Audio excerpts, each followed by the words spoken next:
So, good evening, everyone.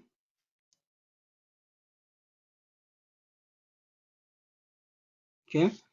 So this is the okay. Good evening, everyone. So this is the presentation, and this is the first slide. Uh, this is the presentation we are able to put together. We all together to create this presentation. And the first page here is you can see it's showing the name of the group, Group One, first semester 2025-2026 academic session, and the MIT 823 seminar presentation. Department of Information Technology, Department of Information Technology.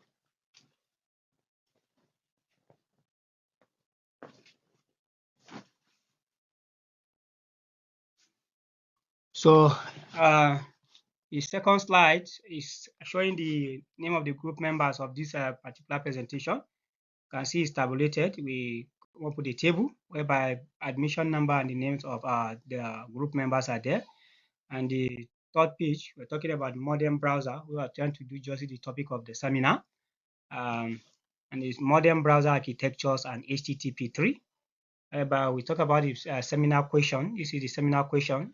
Critically evaluate how modern browser architecture, such as multiprocess and site isolation models, impact on both performance and security paradigms of client-server communication in large-scale whose web ecosystem, and in what ways do HTTP3 and QUIC uh, alter the foundation assumption of client-server interactions established since the HTTP1 era, and how should future web servers adopt their concurrence and connection management models? And this is the question. And the first thing here, we have introduction of the slide, and we're trying to do justice of that question that I just read. Modern web system require a high concurrence and strong security, and browsers, which we know to be a software or application that enable us to access the internet. We talk about browsers now use multi-process and site isolation architectures, and HTTP3 and QUIC redlined and redefine traditional client-server communications. That is just the brief introduction of this seminar. And the modern browser architecture, we're trying to discuss about the architectures of the browsers, and we are able to itemize about 3 items here, where we say browsers like Chrome, Edge, and Firefox use multimedia process models. We all know that models are abstract representation of reality. So this browser like Chrome, Edge, which are modern browsers, use multi-process models, and which also separate process handling, rendering, networking, and plugins. We have different types of plugins that's available today for use in terms of independency injection of plugins and all of that. Then we talk about improved performance and strengthened security isolations, whereby most of this security are strengthened. We have different security architectures. We discuss and we're able to come up with this summary. We talk about the HTTP architecture with encryption security architectures. We talk about different types of security architectures. Just like when you have a house, you have a gate man, you have CCTV. So the same thing applicable to the performance of the security of this particular web browsers architectures. Now the multi-process models. Now we also need to discuss about the multi-process models, whereby we're able to also itemize these, whereby we say parallel processing improve browsers responsiveness. We know about responsiveness of browsers. For instance, if we have an application and in terms of browser, whereby it has to fit in terms of different responsiveness, like the type of different phones, either iPhone or different type of screens. So we are talking about responsiveness here. Inter-process communication may introduce latency, sandboxing processes and protect against SSS and SCRF attacks. If you are using JavaScript very well, you know that if you want to submit form, without using CSRF, you will not be able to submit your form. So these are prone to attacks as well. Now, the next we are going to talk about, we'll talk about site isolation based on what the question says. And that is why we are able to differentiate different types of origin. We'll talk about different origins run in what? In separate processes. Improve enforcement of some origin policies, increase in memory usage and process management complexity. So the management of this particular memory usage in the web is particularly managed using site isolation. And the next one, impact on class communication. What are the impact of client-server communication? We know server provided with resources, and the client are the user. So what are the impact of these resources provide to the client in terms of communication?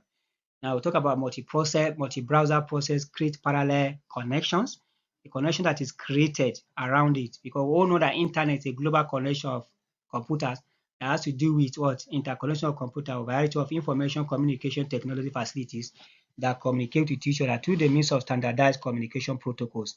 And this cannot be made possible except the use of browsers and servers that are available to provide these resources for us. Now, concurrent requests increase back-end load. We all know when you are communicating, when you are using a browser and you want to submit data from the browser to the backend, definitely the backend and the front end need to communicate. The data in the front end must tally. So concurrent requests increase back-end load. IPC and context switching can affect latency, sensitive what applications. And those are the impact that was itemized by us. Now, HTTP and quick. And when we're talking about quick, we are talking about UD in interconnection, interconnectivity. Now, HTTP is built on the quick transport protocol. I won't know what a protocol is. And when you talk about transport, transmission, then protocol is a set of rules or guidelines computers that are connected on the web must follow before they will be able to communicate with each other. And when we talk about reduced head of line blocking and latency, we also support connection migration and mandatory encryptions. Now, mandatory encryption, we all know why we are encrypting for the purpose of security. Now, performance and security implication. What are the performance and security implication of this?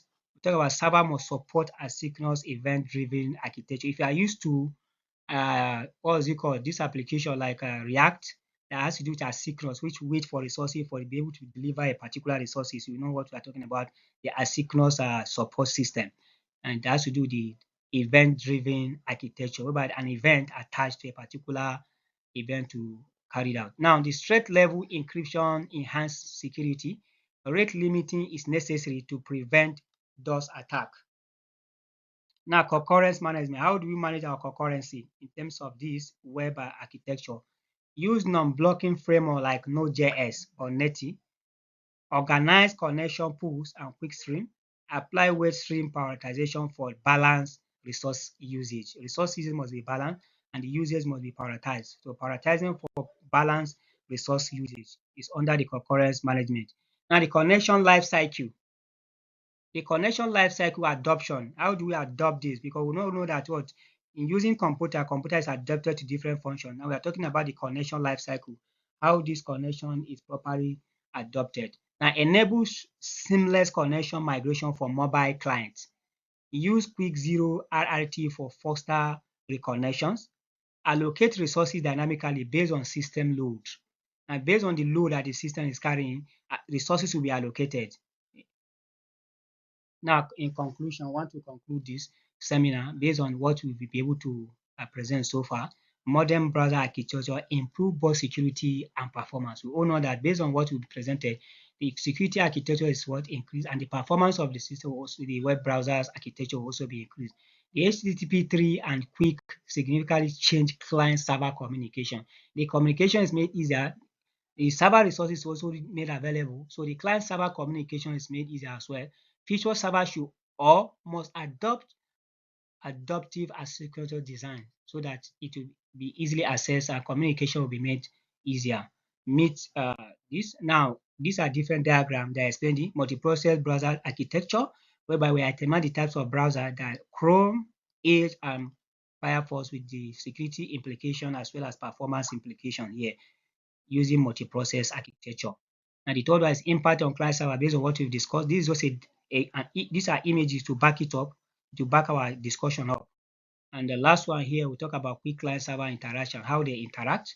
We'll talk about cluster stream, adaptive congestion control, rethinking reliability, which are all explained in the diagram as shown.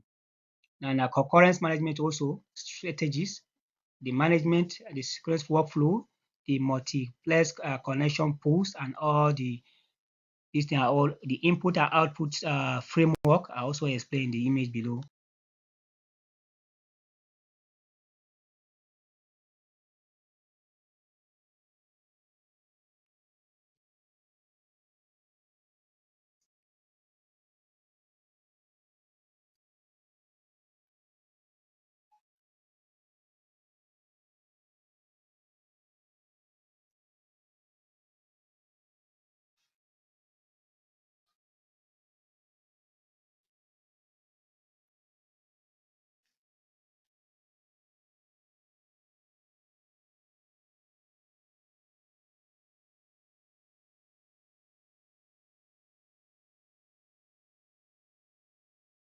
Thank you very much. Thank you very much. Thank you.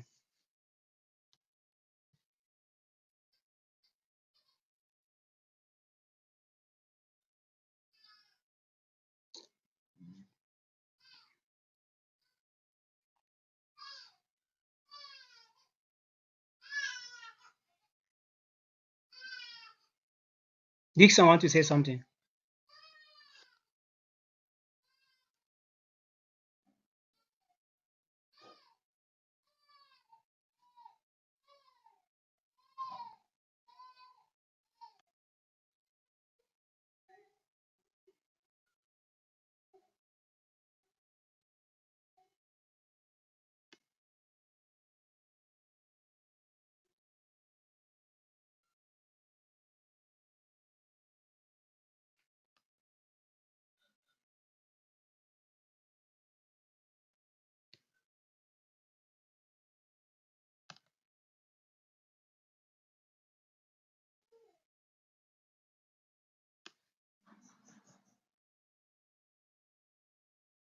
Okay, thank you. Thank you very much, Dixon. Thank you very much for your contribution. Madam, over to you. Over to you. My contribution or additional statement is based on the HTTP1, HTTP2, and HTTP3 protocol. HTTP1 and HTTP2 protocol make use of HTCP protocol, a transport protocol, which gives a secure connection. However, that connection has the disadvantage of the head-on line locking, but the HTTP3 makes use of QIC, which makes use of a different protocol altogether, the UDP protocol.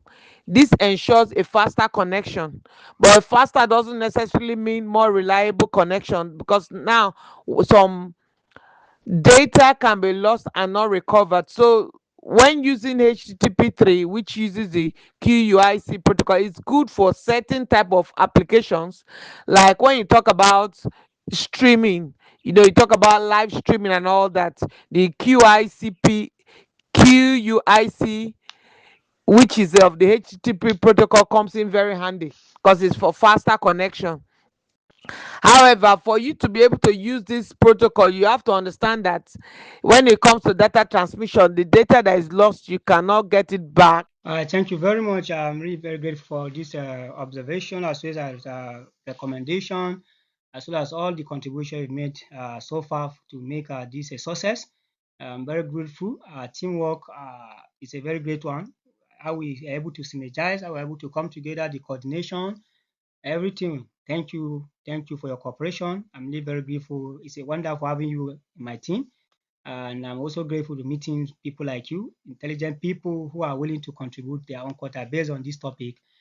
Thank you so much. May Almighty God reward us all. Thank you so much.